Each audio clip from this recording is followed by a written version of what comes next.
Estamos ahora con un tema de enfermedades reumáticas y una de las más importantes y una de las más un poco deleterias para la salud general del paciente es la enfermedad denominada como el lupus eritematoso sistémico. Vamos a ver un poco más adelante acerca de conceptos generales, vamos a ver algo de sintomatología, algo de tratamiento, algo de novedades, algo de actualidad y obviamente cómo se relaciona el glutatión a este tipo de patología, ¿sí? Obviamente todo esto desde mi punto de vista, ya que yo hago atención primaria en salud para todos mis pacientes. Veamos un poco para entender el concepto de esta enfermedad. Esta es una enfermedad autoinmune, como lo acabamos de mencionar, prevalentemente crónica y es muy heterogénea. ¿A qué nos referimos con heterogénea? A que tiene varios tipos de presentaciones, desde lo más mínimo hasta lo más agresivo para el paciente, y presentan ciertas expresiones exageradas de anticuerpos que reaccionan ante distintos componentes del propio organismo, dando como resultado un daño tisular de cualquier órgano o sistema que se vea afectado por la acción del anticuerpo. ¿Qué significa esto? Que nuestro propio organismo va a ser un ataque inmunitario al propio organismo. Y esto puede ser, como la palabra lo indica, sistémico, tiene varios derroteros, es decir, puede ser tanto la parte intestinal, la parte neurológica, la parte inmunitaria, las glándulas en general y obviamente muchos otros órganos que los veremos en detalle más adelante. Recordando así que el lupus eritematoso sistémico pertenece al grupo de enfermedades del tejido conectivo, enfermedades reumáticas autoinmunes, ¿sí? Por lo que encontramos muchas otras que están en este grupo, como el síndrome de Sjögren o enfermedad Zika, recordando que este síndrome presenta en los pacientes resequedad de mucosas, tanto de ojos, tanto de mucosa oral, mucosa vaginal, ¿sí? Está también la esclerodermia, que viene del origen etimológico esclerodermos, es decir, piel endurecida.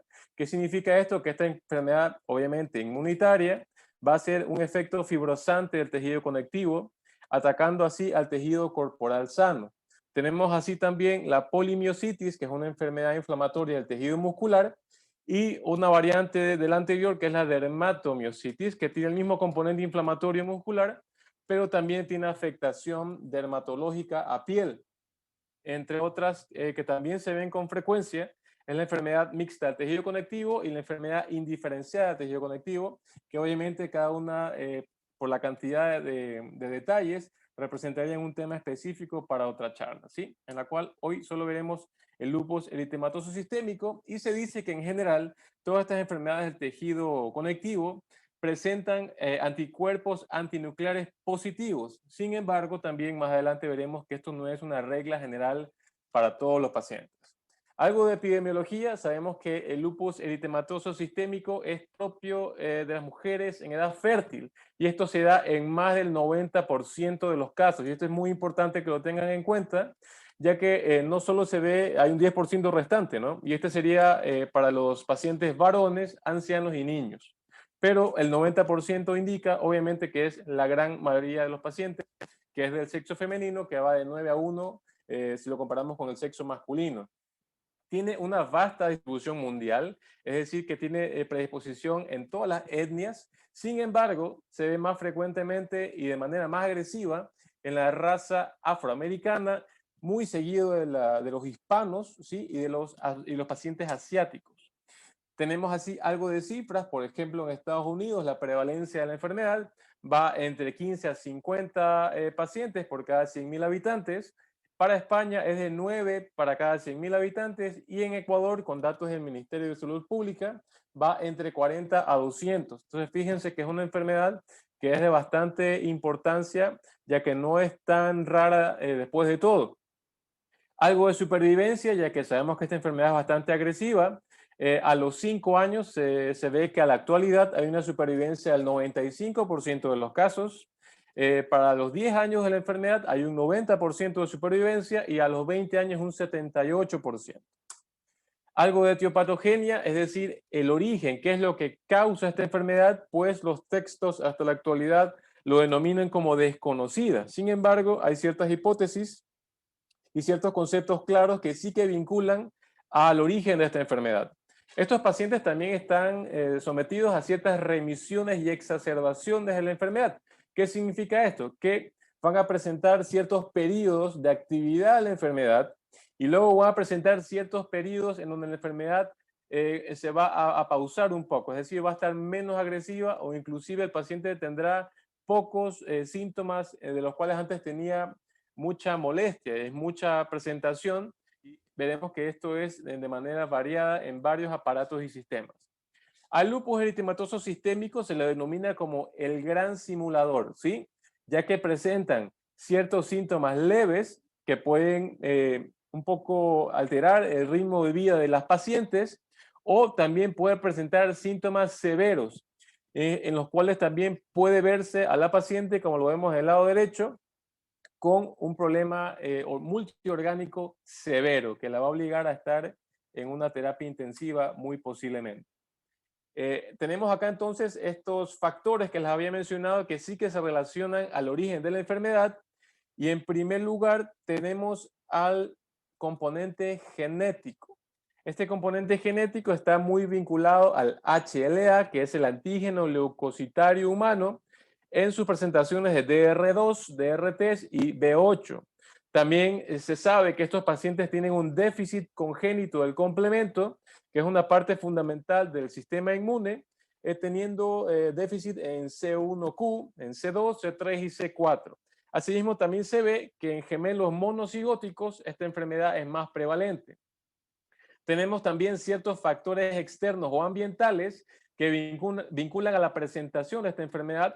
Por un lado tenemos a los rayos ultravioleta, que sí que están vinculados directamente a la enfermedad, ya que estas pacientes presentan fotosensibilidad, ciertas infecciones, ciertos agentes patógenos, obviamente también tóxicos en el medio ambiente, siendo esto del cigarro o el smog de los vehículos, como también ciertas drogas o fármacos que pueden inducir a la enfermedad. Tenemos también un factor hormonal y aquí vemos por qué más se vincula al sexo femenino, ya que se sabe que esta enfermedad tiene un ciclo estrogénico, así lo denominan los textos, en cuanto a que cuando la mujer tiene más actividad hormonal, que esto sería en las edades fértiles, se ve que más se presenta la enfermedad, como lo vemos aquí en el lado izquierdo, siendo menos prevalente en niñas y en personas mayores de 65 años, ¿sí? Entonces, este factor estrogénico es muy importante y asimismo se ha vinculado a las pacientes en edad fértil que usan anticonceptivos orales. Por último, también tenemos a los factores directamente relacionados con la inmunología. 4 factores en específicos: la excesiva actividad inmunitaria adaptativa relacionados a los linfocitos T y a los linfocitos B, el descenso en la capacidad de modulación inmunitaria, es decir, el cuerpo mismo no va a poder regular esta agresividad del tejido inmunitario relacionado a las células T reguladoras, principalmente a los linfocitos TCD8, van a presentar una apoptosis temprana, es decir, una muerte celular acelerada. Sabemos que las células principalmente se rigen bajo ciertos ciclos y obviamente la destrucción celular es inminente, pero obviamente tiene un ciclo específico. En estos pacientes la muerte celular es mucho más pronunciada, haciendo más daño a los tejidos. Y por último tenemos asimismo una hiperactivación de la inmunidad innata relacionada a las células dendríticas. Existen más tipos, sin embargo, el propósito de hoy es hablar estrictamente del lupus eritematoso sistémico, pero como para que lo tengan presente, sabemos que también existe un lupus discoide, un lupus cutáneo, subagudo, el lupus inducido por fármacos e incluso también un lupus neonatal. Ahora, en relación al diagnóstico, lo principal y lo que quiero que tengan presente es que el componente clínico, es decir, la valoración clínica, es estrictamente obligatoria para estos pacientes. Sabemos también que existen varias pruebas de laboratorio que nos pueden guiar hacia un diagnóstico de estos pacientes, sabiendo también que en cuanto a la parte negativa de este análisis, es que el análisis inmunológico, sobre todo en Ecuador, es bastante costoso, sobre todo para la economía media de los pacientes. Asimismo, también podemos agregar que el análisis de los anticuerpos antifosfolipídicos, como la anticardiolipina o el anticoagulante lúpico, deberían ser solicitados en estos pacientes. Quizás no lo hacen tan frecuentemente, pero se ha visto que el síndrome antifosfolipídico y el lupus tienen estrecha relación inmunológica. Es decir, que también esto debería ser pedido o solicitado en algún momento del diagnóstico de estos pacientes, ya que son muy útiles al momento de diferenciar las entidades clínicas. Veremos algo de manifestaciones clínicas en general de estos pacientes y los hemos dividido, ya que son muchas las presentaciones, en síntomas muy frecuentes que lo encontrarán en color rojo, en síntomas frecuentes que los encontrarán en color amarillo y en síntomas menos frecuentes o enfermedades menos frecuentes en color verde. Tenemos así que las manifestaciones sistémicas, y esto por lo general se presentan en casi todas las pacientes, recordando que es el 90% de los casos son mujeres jóvenes o quizás adolescentes o menores de 30 años, pero que presentan sobre todo en las fases iniciales fatiga crónica, malestar general, fiebre o alza térmica que no se explica, ya que en los laboratorios o en el análisis inicial no demuestra ser de un origen infeccioso. Sin embargo, la paciente presenta alza térmica. También se ha visto anorexia, náuseas y pérdida de peso. Todo esto en un 95% de los casos. Por otro lado, en segundo lugar, las manifestaciones clínicas musculoesqueléticas con dolor e inflamación de las articulaciones, una poliartralgia, ya que se presentan en manos, muñecas, codos, rodillas, caderas, columna vertebral, etc. Mialgia difusa y rigidez matutina también es muy frecuente en estas pacientes, como lo mencionamos hace un momento, la poliartritis no erosiva. En menor frecuencia, miositis, deformidad de las manos y por último, necrosis ósea isquémica. Esto en un 95% de los casos. En tercer lugar, manifestaciones hematológicas. A la vez está la anemia, con unos bajos niveles de plaqueta, menor a 100.000 unidades, leucopenia y linfopenia. Asimismo, en estos pacientes se puede ver la anemia hemolítica autoinmune con un test de Coombs directo positivo y un frotis de sangre periférica con reticulocitos o también denominados esquistocitos, y aquí los vemos en esta gráfica, que son los componentes, los restos de lo que en algún momento fue un glóbulo rojo que ha hecho una lisis o un estallido, presentándose de esta forma irregular, dando origen o una pauta para indicar que este paciente está con una anemia hemolítica. Por otro lado, no completo con esto, estos pacientes también sí que pueden presentar esplenomegalia y linfadenopatía, recordando que la esplenomegalia es el agrandamiento del órgano conocido como vaso, que está en el hipocondrio derecho, como lo vemos acá en la gráfica, con el mouse, ¿sí? Detrás del estómago, el lado contrario del hígado, ¿no? Y la linfadenopatía sería la presencia de ciertos ganglios presentes aumentados de tamaño. Lo anterior, perdón, retrocediendo, esto se ve en un 85% de los casos. Manifestaciones clínicas cutáneas, quizás la más conocida de la enfermedad, si bien es cierto, se denomina eritema en alas de mariposa, que esto, como lo vemos en este gráfico, en este vector, en una paciente femenina se presenta con esta característica, ¿sí? En la parte malar del rostro, bilateral, y semeja a ser las alas de mariposa, ¿no? Por eso se lo denomina así, eritema en alas de mariposa, lo que es un enrojecimiento o erupción de la piel en mejillas y nariz. Esto a veces suele ser asintomático, pero es muy visible. Y aquí vemos un caso real de una paciente joven, en edad fértil, como lo dijimos hace un momento, que presenta este patrón en alas de mariposa. Y aquí vemos un segundo caso que, si bien es cierto, no abarca en la parte superior, ciliar o de frente, pero en el área malar sí que está muy presente, haciéndolo muy característico, ¿no? Muy llamativo para hacer este diagnóstico. Ahora, las manifestaciones clínicas cutáneas, se ve que estas manifestaciones pueden ser agudas, subagudas o crónicas. Por lo general se dice que el eritema malar o en alas de mariposa está en las fases agudas. Sin embargo, en las fases subagudas se denomina el lupus anular policíclico psoriasiforme, y en las formas crónicas el lupus discoide localizado. pero también se asocian ciertas manifestaciones no específicas, como la fotosensibilidad, la telangiectasia, la reticularis, las úlceras orales, los nódulos subcutáneos, urticaria, alopecia y vasculitis cutánea. Vemos así otra presentación, y esto también es lupus, tiene una erupción maculopapular a nivel de espalda, como lo vemos muy llamativo en el paciente. Este es un paciente masculino. Vemos también que en estos pacientes se podría presentar el eritema periunguial, es decir, fíjense que es muy llamativo como a nivel de la punta de los dedos tienen este color de enrojecimiento. Vemos otro paciente que tiene también afectación de las uñas, recordando que todo esto es tejido conectivo. Si bien es cierto, esto es clásico de la esclerodermia, pero también se podría ver en pacientes con lupus. Vemos los patrones de alopecia en estas pacientes y por último vemos una presentación de vasculitis, que es la inflamación muy llamativa de la vascularización superficial, en este caso en un paciente joven de sexo masculino. Todas estas manifestaciones clínicas cutáneas se pueden ver en un 80% de los casos. Manifestaciones neurológicas, conocido como el neurolupus. Esto afecta tanto al sistema nervioso central como al sistema nervioso periférico.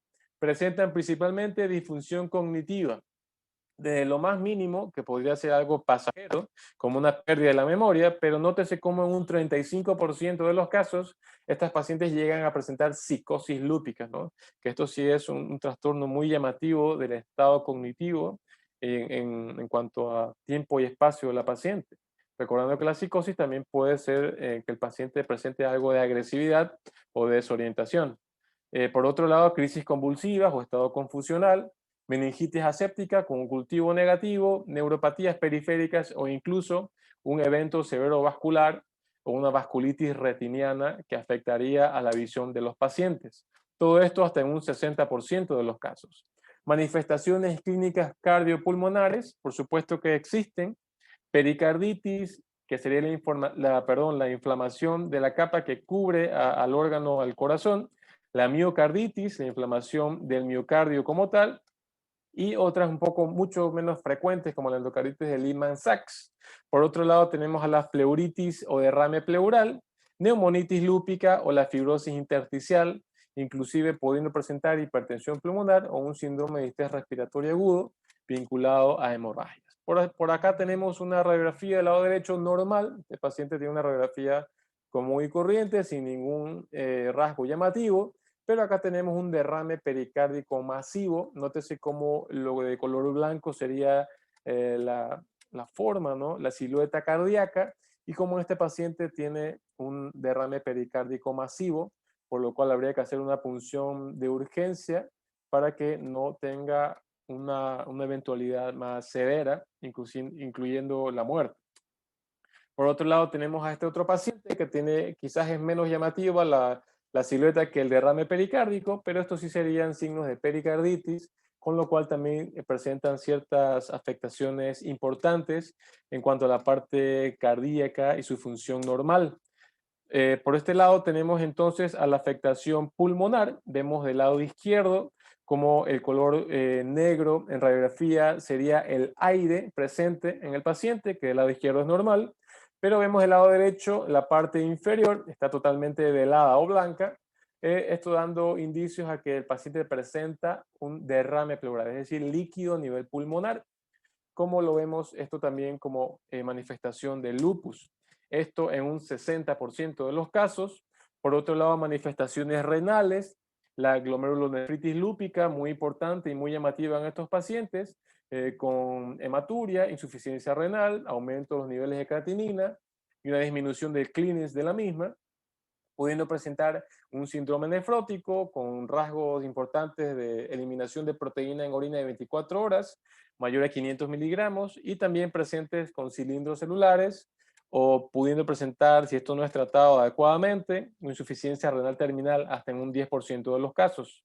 Entonces acá tenemos un corte histológico del componente funcional principal del riñón, que es el glomérulo, ¿sí? Con todos sus componentes en un correcto funcionamiento, y vemos del otro lado cómo este glomérulo está totalmente inflamado.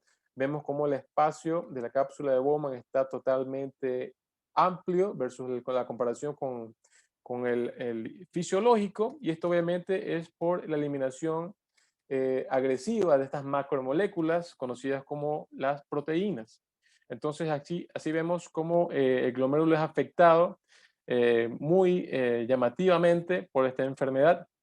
Todo esto puede ocurrir hasta en un 50% de los casos. Manifestaciones menores del tracto gastrointestinal, anorexia, náuseas, dolor abdominal, diarrea, o incluso pueden presentar vasculitis con perforación, ascitis o elevación de las transaminasas, que son las enzimas hepáticas. Todo esto en un 45% de los casos.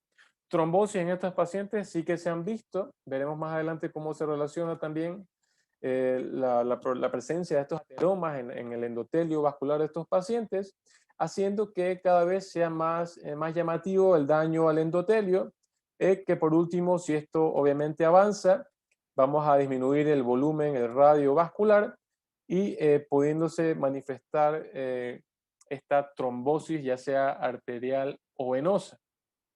Esto hasta un 15% de los casos. Vemos también, como lo mencionamos brevemente hace un momento, el síndrome antifosfolipídico, o conocido como SAF, que son las pacientes femeninas en edad fértil, que son las abortadoras habituales, es decir, tienen pérdidas de los fetos en 1, 2, 3, 4 o más embarazos, y que presentan trombosis y alteraciones hematológicas como trombopenia o la anemia hemolítica, ¿sí? Estas pacientes presentan los anticuerpos antifosfolipídicos positivos, recordando que eran la anticardiolipina y el anticoagulante lúpico. Esto se puede ver hasta en un 30% de los embarazos. Nota especial para las pacientes, quizás hay alguna que nos está viendo en este momento, no es que no puedan embarazarse, sí que lo pueden hacer, pero esto tiene que ser guiado con sus médicos de cabecera, principalmente los especialistas en la enfermedad, que sería el departamento de ginecología, de la mano con el reumatólogo, ya que este embarazo debe ser guiado. Debería de darse cuando la paciente presente menos actividad de la enfermedad de esta patología, ya sea el lupus eritematoso sistémico, como es el tema de esta charla. Por otro lado, sabemos que hasta en un 30% de los casos, estas pacientes presentan un dolor corporal sistematizado, muy llamativo a nivel muscular, con estos puntos rojos que vemos en la gráfica de la paciente, muy descriptivos y muy llamativos, denominado como fibromialgia, que también por su extensión correspondería a un tema aparte para una charla, recordando esto que es hasta en un 30% de los casos en general. Por otro lado, las infecciones, sabemos que ciertas bacterias, virus, hongos, podrían desencadenar una respuesta inmune severa, haciendo que este lupus se reactive por lo general, ¿no? En estas pacientes podría darse el caso así. Vemos en esta paciente de 60 años que presentaba una infección si es que hubiese sido un paciente inmunocompetente, algo normal, sin ninguna repercusión, pero en esta paciente con lupus, que tenía obviamente un componente inmunitario con un déficit, ¿no?, de su inmunidad en general, inmunodeprimida, presente, fíjense acá, una infección por un Staphylococcus aureus, que inclusive llega a presentar algo de necrosis a nivel del labio, ¿no? Entonces, así vemos cómo el lupus también, tanto por la enfermedad como a veces por el tratamiento, puede hacer que este paciente esté muy inmunodeprimido, haciéndolo presa fácil para ciertas infecciones oportunistas o del medio. Sabemos entonces que al día de hoy la causa más frecuente de fallecimientos de estas pacientes son las infecciones, ¿sí? Y veremos un gráfico muy explicativo un poco más adelante. Otros signos y síntomas que a veces no se encuentran descritos en los textos es la esfera psicológica. Es decir, este paciente, por los cambios muy llamativos, ¿no?, de su aspecto, de su piel, de su rostro, sienten algo de sentimiento de culpa, desesperanza por no saber qué hacer, o cuando le va a sobrevenir una nueva crisis, tienen baja autoestima, por lo llamativo que son las lesiones a veces en estas pacientes. Por todo ello tienen tendencia al aislamiento, a no querer salir, a no querer tener contacto con la sociedad, y también tienen un miedo persistente por tener una incapacidad por la enfermedad, ¿sí? Así que eso también es muy llamativo en estos pacientes, que se puede ver, nótese, hasta un 40 a 50% de los casos. Entonces, una vez que hemos analizado la gran parte de estos componentes clínicos, vemos por qué se le denomina así al gran simulador, ya que cada una de estas presentaciones puede al principio hacer pensar que solo es un dolor muscular, o solo es una diarrea, o un dolor abdominal leve, o es una cefalea pasajera, o quizás tiene un componente renal discreto, pero todo esto sí que podría ser un lupus eritematoso sistémico. Y es por eso que hicimos énfasis en que el análisis de su médico es esencial y vital para poder hacer el diagnóstico o descartar la enfermedad. Entonces, uno de los más grandes retos para los médicos podría ser esta presentación de que no es lupus en ninguno de los dos casos, sino que es una enfermedad totalmente ajena al autoinmune, que sería la rosácea. Nótese cómo tiene un componente también en piel, en cara, en la región malar, pero obviamente habría que hacer un diferencial muy detallado, en los cuales obviamente estas pacientes con rosácea no tienen ninguno de los otros componentes variados que presenta el lupus.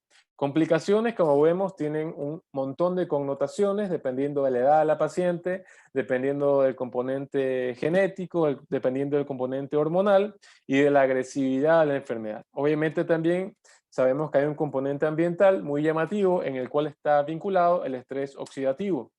Tratamiento convencional de la enfermedad, sabemos que existen varios fármacos que presentan la farmacología química convencional, recordando que el corticoide es uno de los principales que se suele prescribir a las pacientes, pero sabemos que el corticoide como tal tiene ciertos efectos adversos muy llamativos, en el cual entre ellos está la inmunocompetencia, es decir, va a inmunodeprimir al paciente de por sí, que ya estaba inmunodeprimido.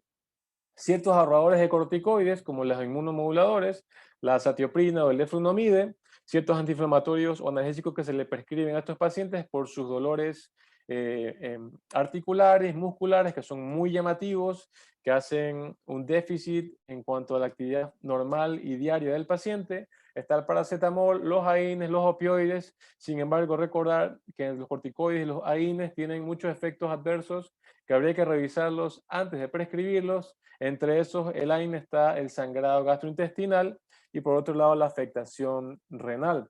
Los antimaláricos, como la cloroquina y la hidroxicloroquina, son uno de los fármacos que más tienen utilidad pero no en el retraso, sino en el manejo de estos pacientes en cuanto a su enfermedad en general, ya que se sabe que aumentan la sobrevida del paciente, disminuyen los riesgos de infecciones, disminuyen los brotes de la enfermedad y disminuye el daño orgánico. Asimismo, sabemos que estos pacientes deben de suplementarse con calcio, con una dosis entre 1000 a 1200 miligramos día, vitamina D, que está muy vinculada a la inmunidad en general y al paciente con lupus, y el ácido fólico, sobre todo, es muy útil en pacientes que toman el método Texat. Obviamente existe un lupus grave, como lo vimos hace un momento. Estos pacientes van a presentar necesidad de corticoides no orales, sino endovenosos, y obviamente también posiblemente un soporte cardiovascular avanzado en un área de emergencia o de terapia intensiva, ya que podrían presentar un fallo renal o un fallo multiorgánico persistente.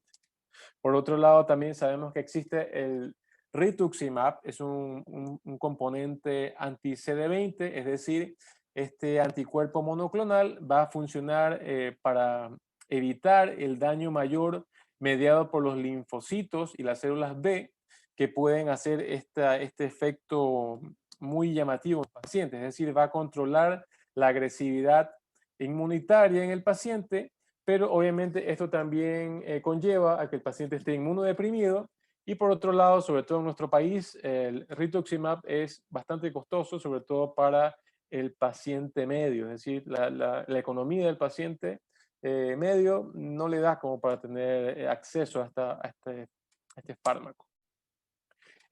Asimismo, como hay el paciente con lupus grave, hay la presentación más maligna de todas, que sería una falla renal rápidamente progresiva, una pancreatitis lúpica, una anemia hemolítica autoinmune muy grave, en los cuales además de necesitar un soporte cardiovascular avanzado, un corticoide endovenoso, también van a necesitar inmunosupresores para mediar esta agresividad del sistema inmunitario, pero sabiendo que estos pacientes van a estar muy inmunodeprimidos y podrían ser presa de una infección intrahospitalaria, si es que está en este ámbito del paciente. Algo de actualidad, yo tuve hace poco el honor de ser invitado a este Congreso Ecuatoriano de Reumatología, que fue dado entre el 20 al 24 de julio, y vemos así ciertos componentes rápidamente de actualidad, como para que se den una idea de que existe un lupus incompleto, llamado así, ya que estos pacientes no presentan los anticuerpos antinucleares positivos, es decir, pueden estar negativos. Ciertas concentraciones de los marcadores pueden estar bajos o nulos, pueden presentar síntomas leves o presentar pocas manifestaciones sistémicas que podrían desorientar al médico como para no detectar esta enfermedad. Entonces, nótese así como es un reto para el médico al día de hoy poder detectar el lupus en pacientes que tienen esta presentación con baja manifestación clínica y con anticuerpos negativos. Por otro lado, se ha visto también que pacientes sanos presentan los anticuerpos antinucleares positivos y también los pacientes con lupus pueden presentar el anticuerpo antinuclear negativo. Vemos cómo el déficit de vitamina D se relaciona estrictamente al lupus eritematoso sistémico, como la ingesta de glucocorticoides va a disminuir la absorción intestinal de la vitamina D y cómo acelera el catabolismo de esta vitamina D cuando ya ha sido transformada en 1,25 dihidroxivitamina D. Los antipalúdicos también inhiben la conversión de esta vitamina D y obviamente la hacen menos biodisponible. Entonces la suplementación de vitamina D tiene que ser muy eh, estrictamente regulada por el médico, ¿sí? Ya que quizás el paciente va a tener necesidad de mayor dosis o menor dosis según los niveles en laboratorio. También vemos así como estos pacientes, vimos que en el 90% de los casos, 90-95%, pueden presentar dolores musculares de las articulaciones en general, y también el dolor neuropático es muy presente en estos pacientes y bastante llamativo, y como el AINE, el antiinflamatorio común, que inclusive se autoprescribe el paciente, no es útil en el dolor neuropático ni en el dolor crónico, que es lo más cercano a el dolor clásico por el lupus. Vemos también cómo los riesgos cardiovasculares relacionados a la reumatología en general, hay ciertas patologías que se diagnostican y otras que no suelen ser diagnosticadas con tanta frecuencia. De izquierda a derecha tenemos a la hipertensión, en la cual es bastante llamativo su diagnóstico, pero también hay un componente que se escapa a veces al diagnóstico del médico. Por otro lado, los pacientes con dislipidemia, suelen ser diagnosticados, pero en su gran mayoría suelen escaparse el diagnóstico, quizás porque no se tiene presente en el momento del análisis del paciente, quizás solo se le pida solo el componente inmunitario, pero no el componente metabólico relacionado a triglicéridos y colesterol, que es muy llamativo como riesgo cardiovascular en reumatología en general. Y por otro lado, también tenemos a enfermedades que son en su mayoría diagnosticadas a tiempo, como la diabetes, la obesidad, y el paciente obviamente que consume tabaco, él mismo lo describe en el momento de la consulta. Asimismo, vemos cómo el COVID-19 desde el inicio de la pandemia se relacionó a esta enfermedad denominada autoinmune lupus. Vemos así como hay estos 4 puntos como conclusión de toda una charla de excelencia que se dio, que durante la pandemia del COVID-19 se vio afectados a un gran número de pacientes con estrés en general, por las noticias que se veían en celulares, en internet, en la televisión, las muertes muy aceleradas, etcétera, ¿no? Vemos así que el componente inmunoendocrino en estos pacientes está activado como para proteger y un poco modular esta actividad del estrés, y la infección por COVID-19 en los pacientes con lupus vio que estaba directamente afectada el componente neuroendocrino, haciendo que este virus, conocido como el SARS-CoV-2, pueda hacer una cascada inflamatoria conocida como la tormenta de citoquinas, que obviamente si hablamos de un paciente que de por sí ya tiene una afectación inmunitaria, esto va a tener un peor resultado. Por otro lado, vemos que los pacientes mayores que tienen asimismo una enfermedad reumática autoinmune fueron vistos más vulnerables en general durante la pandemia a estas alteraciones inmunoendocrinas, teniendo así ciertos resultados un poco menos favorables a corto y largo plazo. Vemos también cómo en general la mortalidad en estas pacientes, en un estudio hecho entre 1971 al 2013, se vieron 249 muertes, de las cuales 205 fueron de género femenino. Y nótese cómo el número uno de las causas fueron las infecciones, seguido por las alteraciones que se dan por aterosclerosis, ¿sí?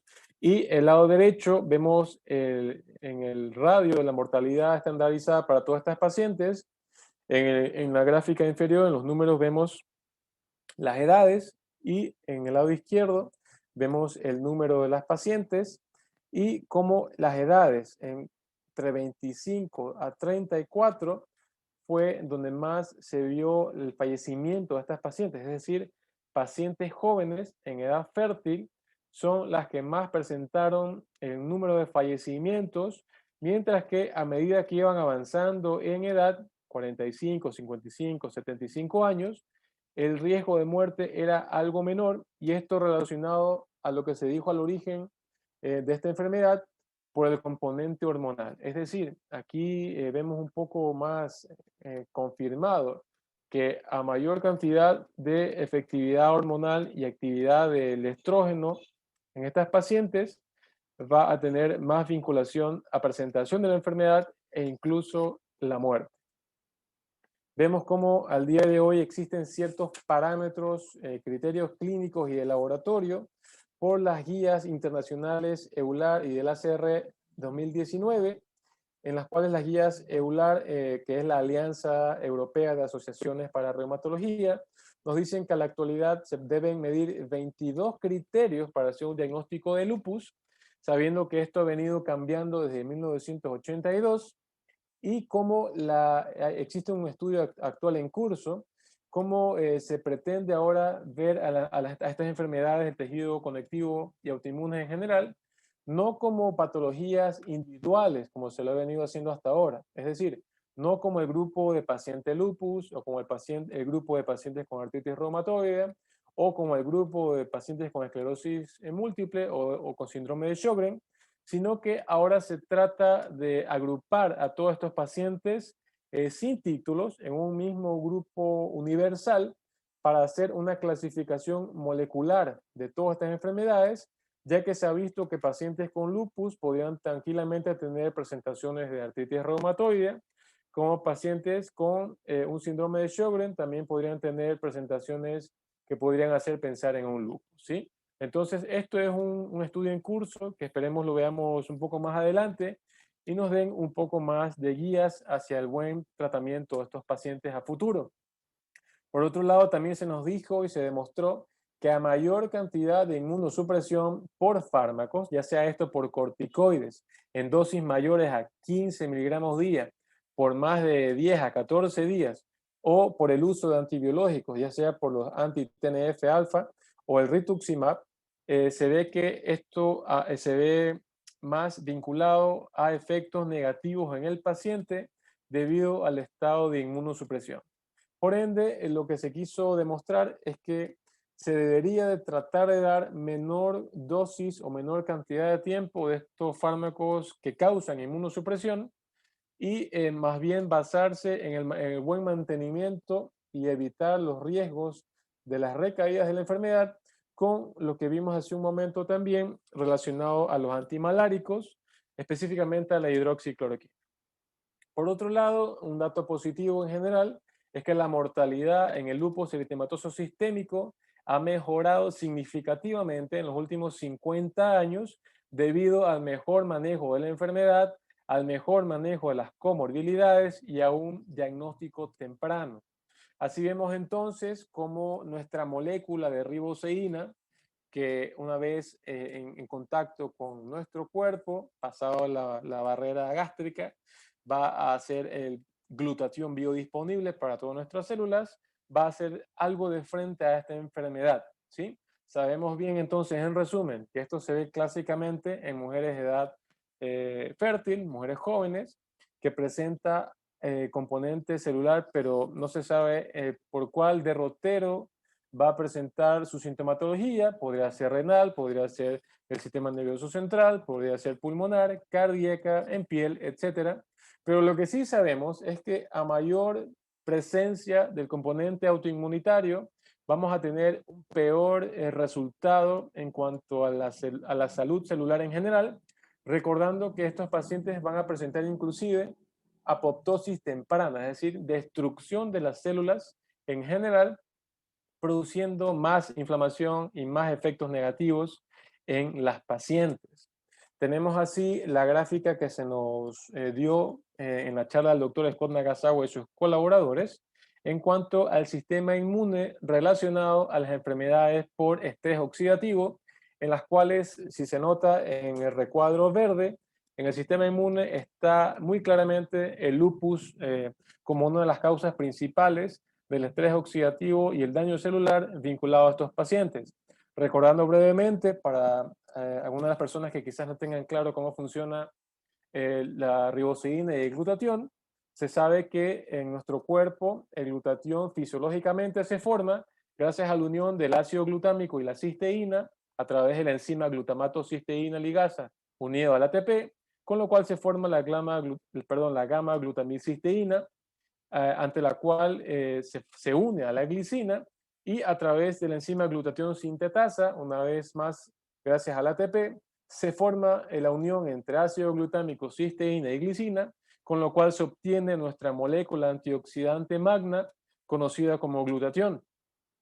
Eh, Cuando existe mayor cantidad de estrés oxidativo y radicales libres presentes en el medio celular, y esto es detectado por el cuerpo, la glutamato cisteína ligasa empieza a secretarse un poco más agresivamente para que haya mayor síntesis de toda la cascada que acabamos de mencionar, para obtener mayor cantidad de glutatión y así reducir esa carga de estrés oxidativo y radicales libres que hacen los efectos negativos en nuestras células. Recordando que el componente lábil de todo este engranaje es la cisteína, ya que si se quiere obtener por medios de alimentación, pensando en el huevo de la gallina o en los componentes ricos en carbohidratos, en carnes, ¿sí? Las carnes rojas de res, esta cisteína no suele pasar la barrera gástrica y por ende no está biodisponible la cisteína, haciendo que toda esta cascada se vea afectada, haciendo por último como resultado que nuestro componente antioxidante, conocido como glutatión, no se sintetice. Por otro lado, sabemos que el componente, la síntesis de este glutatión está al 100% hasta los 20 años, pero va decreciendo conforme el paciente envejece. Por cada 10 años se sabe que hay un déficit del 15%. Y si a esto le agregamos que, por ejemplo, un paciente de 50 años que ya tiene un déficit del 45%, le agregamos que tiene un lupus eritematoso sistémico, recordando que de por sí la enfermedad viene con una carga autoinmune y un daño tisular muy pronunciado, este déficit no va a estar en 45%, sino quizás en un 50, 60 o un mayor porcentaje de un déficit de glutatión, haciendo que la enfermedad sea más agresiva aún.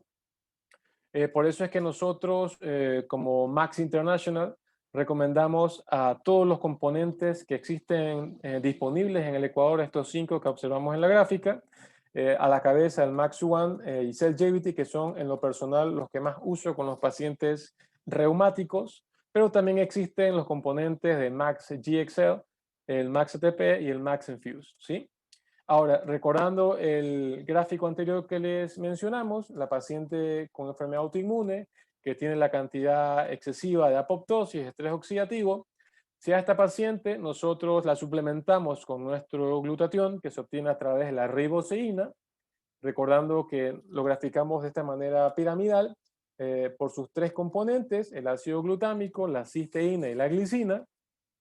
Si suplementamos adecuadamente a estas pacientes, es probable que vamos a hacer una reversión del ataque autoinmunitario y del estrés oxidativo general del medio celular en estas pacientes, haciendo que el control metabólico y autoinmune sea más manejable, es decir, la enfermedad podría estar siendo más, más, ¿cómo les explico? Más manejable, menos agresiva y que la paciente pueda recuperar un poco su calidad de vida, ¿sí?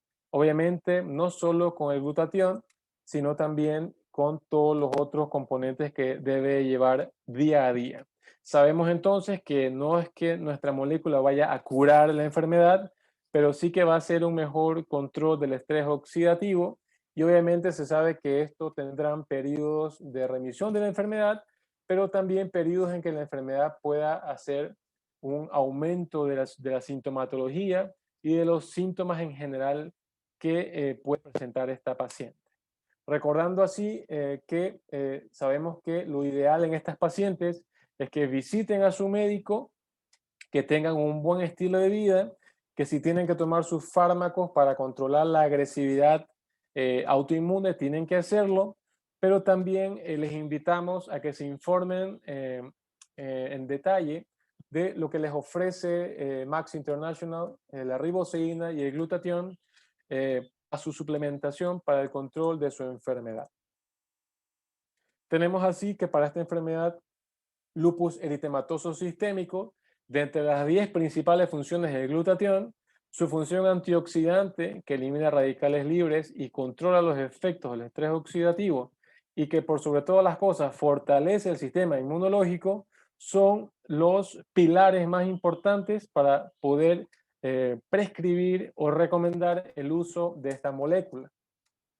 Tenemos un estudio que les he traído en esta noche, que esto es del 2009, cómo el glutatión tiene un papel fundamental en el papel autoinmunitario de estos pacientes, y esto fue obtenido de la PubMed.gov, que pertenece a la National Library of Medicine de los Estados Unidos de Norteamérica.